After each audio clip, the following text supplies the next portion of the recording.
बिस्मिल्लाहिर्रहमानिर्रहीम। अस्सलाम वालेकुम दोस्तों, आज की इस वीडियो के अंदर हम बात करेंगे सीलिंग फ़ैन की जो वायरिंग कनेक्शन है वो किस तरीके से किए जाते हैं।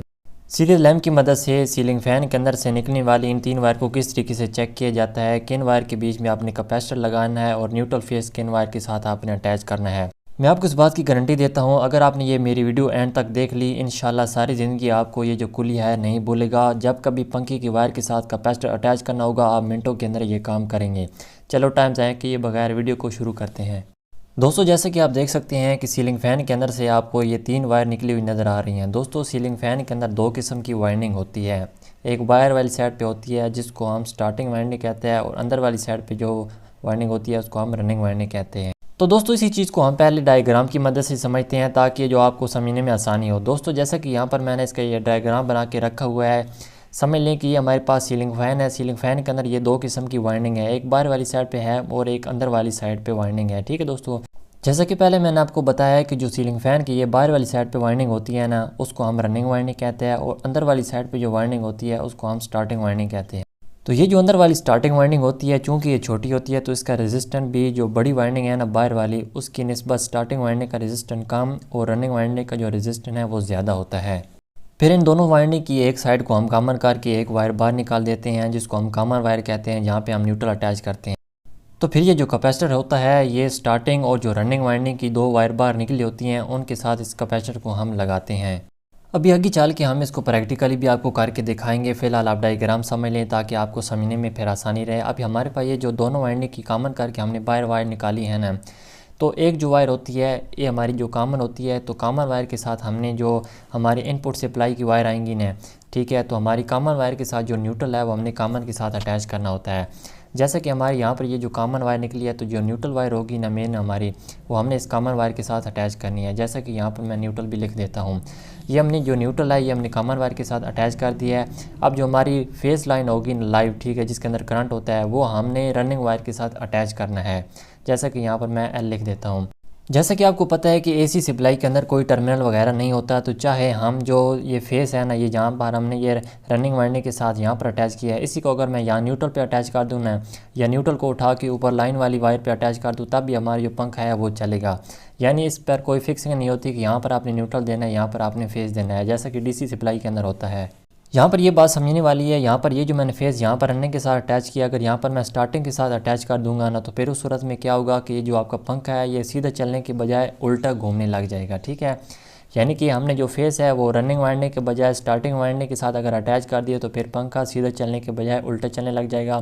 तो दोस्तों, अब इसी चीज़ को हम प्रैक्टिकली करके भी देखते हैं कि हमारे पंखे के अंदर से ये जो तीन किस्म की वायर आपको निकली हुई नज़र आ रही हैं, इनमें से कौन सी कॉमन है, कौन सी स्टार्टिंग है और कौन सी रनिंग है। ठीक है, तो इसको चेक करने के लिए दोस्तों आपको एक अदद सीरीज टेस्ट लैंप की ज़रूरत पड़ेगी। जैसे कि यहाँ पर मेरे पास ये सीरीज टेस्ट लैंप है, तो इस सीरीज लैंप से आप बहुत ही आसानी के साथ पंखे के अंदर से कॉमन, स्टार्टिंग और रनिंग वायर का पता चला सकते हैं। इस सीरीज लैंप को आप बना के घर के अंदर रख लें। इसके बहुत सारे फ़ायदे हैं। इसको किस तरीके से बनाना है, इसकी मुकम्मल वीडियो मेरे चैनल पर मौजूद है।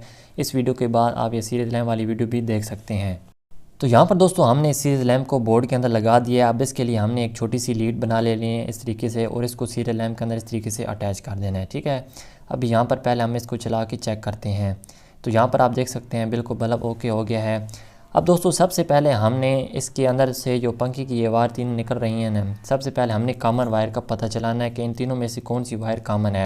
आपने कभी भी तारों के कलर पे नहीं जाना कि अंदर से कौन से कलर की वायर निकल रही है। जो जेन्युइन तरीका है वो आपको बताने लगा हूँ। दोस्तों, लैंप की एक वायर को हमने इस तरीके से दो वायर पे पहले अटैच करना है। यहाँ पर आप देख सकते हैं हमने दो वायर इन दोनों वायर के साथ अटैच किए हैं, तो यहाँ पर ये बल्ब ठीक चल रहा है। ठीक है, अब इसी तरीके से हमने एक वायर रेड वायर के साथ ही अटैच करके रखनी है, और जो दूसरी वायर होगी ना लैंप की, इसको हमने ये दूसरी वायर के साथ अटैच करनी है। तो यहाँ पर आप देख सकते हैं बल्ब पहले से थोड़ा सा तेज़ जला है। ठीक है, जैसा कि यहाँ पर दोबारा मैं आपको चेक करा देता हूँ कि बारी बारी एक ही वायर के साथ यहाँ पर हम अटैच कर रहे हैं, तो बल्ब जो है वो तेज़ ही तकरीबन जल रहा है, इतना ज़्यादा इसके अंदर फ़र्क नहीं है।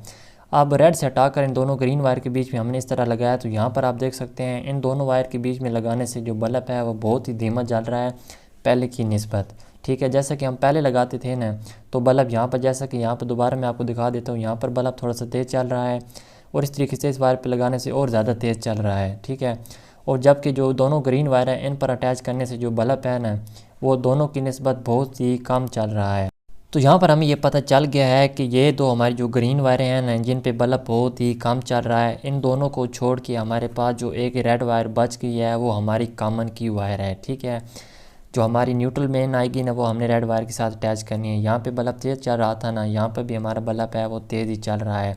ठीक है, और जो दोनों ग्रीन वायरें थी वहाँ पर जो बल्ब है वो बहुत ही धीमा चल रहा है। ठीक है, तो इससे ये मुराद है कि जिन दो वायरों पे आपका बल्ब धीमा चले वो आपकी स्टार्टिंग और रनिंग की वायर होती हैं। जो कैपेसिटर है वो हमने दोनों ग्रीन वायर के साथ अटैच करना है, और जो हमारे पास रेड वायर बच गई है ना वो हमारे पास कॉमन की वायर है। तो इस तरीके से दोस्तों हमने कॉमन वायर का पता चला लिया है। तो ये जो हमारी इनपुट सप्लाई की न्यूट्रल वायर होगी ना, इसको हमने इस कॉमन वायर के साथ यहाँ पर जोड़ देना है। और इसके साथ ये जो दो ग्रीन वायर बच गई हैं ये स्टार्टिंग और रनिंग की वायरें हैं। तो इस तरीके से हमारे जो कैपेसिटर लगेगा ना वो हमारे इन दोनों वायर के साथ लगेगा। एक कैपेसिटर की वायर को हमने इस तरीके से एक वायर के साथ यहाँ पर जोड़ देना है, और कैपेसिटर की जो दूसरी वायर होगी ना उसको हमने दूसरी ग्रीन वायर के साथ जोड़ देना है। तो लास्ट में हमने फेस वायर का कनेक्शन करना है। तो जैसा कि मैंने आपको डायग्राम के अंदर बताया था कि हमने जो फेस देना होता है वो हमने जो रनिंग वायरिंग की एक वायर बाहर निकलती है उसके साथ अटैच करना होता है। अब यहाँ पर हमारे पास ये दो वायर हैं, तो इनमें से कैसे पता चलेगा कौन सी रनिंग है कौन सी स्टार्टिंग है। तो चलिए इसका भी पता करते हैं। तो इसके लिए दोस्तों हम फिर से सीरियल टेस्ट लैम्प का सहारा लेंगे। तो यहाँ पर हमने जो सीरियल टेस्ट लैम्प की दो वायर होंगी ना, सीरियल लैम्प की एक वायर को कॉमन के साथ, दूसरी वायर को किसी भी एक रैंडम वायर के साथ अटैच करेंगे। तो यहाँ पर आप देख सकते हैं फ़िलहाल ये पंखा ऊपर से उल्टी डायरेक्शन में है, लेकिन ये असल में सीधा चल रहा है। अब इसी तरीके से हम दूसरी वायर को भी चेक करते हैं। तो पहले की तरह जो सीरियल लैम्प की एक वायर इसको कॉमन के साथ और दूसरी वायर को कैपेसिटर की दूसरी वायर के साथ अटैच करेंगे। तो यहाँ पर आप देख सकते हैं ऊपर से आपको सीधा नज़र आ रहा है, लेकिन इसका कनेक्शन गलत है, ये उल्टा चल रहा है पंखा। तो अभी यहाँ पर आप देख सकते हैं हमने जो उसका कनेक्शन जिस तरीके से हमने पहले जहाँ पर कैपेसिटर की वायर लगाई थी वहाँ पर लगानी है। तो यहाँ पर आप देख सकते हैं जो पंखे की डायरेक्शन है वो बिल्कुल ठीक है, मतलब ये पंखा बिल्कुल ठीक हवा देगा नीचे की जानिब। अब इसी तरीके से दोस्तों जो वायर मैंने यहाँ पर अटैच किया है इसको खोलकर अगर मैं कैपेसिटर की दूसरी वायर के साथ अटैच करता हूँ ना, तो फिर उस सूरत में ये होगा कि ये जो आपका पंखा है ना, बजाय ये हवा नीचे देने के ये आपकी छत की जानिब हवा देगा। जैसे कि अभी यहाँ पर मैंने वायर चेंज किए हैं ना, अब यहाँ पर मैं ऑन करता हूँ तो यहाँ पर आप देखिएगा, यहाँ पर आप देख सकते हैं जैसे मैं बटन को ऑन करता हूँ ना, जो पंखा है वह उल्टा चल रहा है, यानी कि अब इसने जो हवा नीचे के बजाय छत वाली सिमत में देनी है। तो दोस्तों अगर आपके साथ भी इस तरह मसला बन जाए ना कि जो पंखा है वो उल्टी सिमत में चलने लगे, यानी कि वो हवा नीचे के बजाय ऊपर छत वाली सिमत में देने लगे, तो सिंपल आपने इस तरीके से जो कैपेसिटर की वायर मैंने यहाँ पर लगाई है ना, इन वायर को आपने सिर्फ चेंज करना है कैपेसिटर वाली सिमत में, यानी कि आपने कैपेसिटर की वायर को यहाँ से यहाँ पर जोड़ देना है। उस सूरत में आपको ये जो पंखा होगा बिल्कुल ठीक नीचे की जानिब हवा देगा। जी तो दोस्तों उम्मीद है कि आज की इस वीडियो के अंदर आपको ये सब कुछ समझ में आ गया होगा कि पंखे के अंदर से निकलने वाली जो स्टार्टिंग, रनिंग और कॉमन वायर होती है उसको किस तरीके से ट्रेस किया जाता है, और जो कैपेसिटर होता है वो किन वायर के साथ लगाया जाता है, और न्यूट्रल और फेस का कनेक्शन पंखे के साथ कहाँ पर किया जाता है। इंशाल्लाह नेक्स्ट वीडियो के अंदर दोस्तों हम इसी प्रोसेस को आपको मल्टीमीटर के ज़रिए चेक करके दिखाएंगे कि पंखे के अंदर से निकलने वाली जो 3 वायर होती हैं उनको मल्टीमीटर के ज़रिए किस तरीके से चेक किया जाता है कि इनमें से स्टार्टिंग, रनिंग और कौन सी है, कौन सी वायर पे आपने कैपेसिटर लगाना है। ये सब कुछ आपको मल्टीमीटर के ज़रिए भी चेक करके दिखाएंगे। अब इसी चैनल को सब्सक्राइब कर लें, नेक्स्ट वीडियो बहुत जल्द आने वाली है।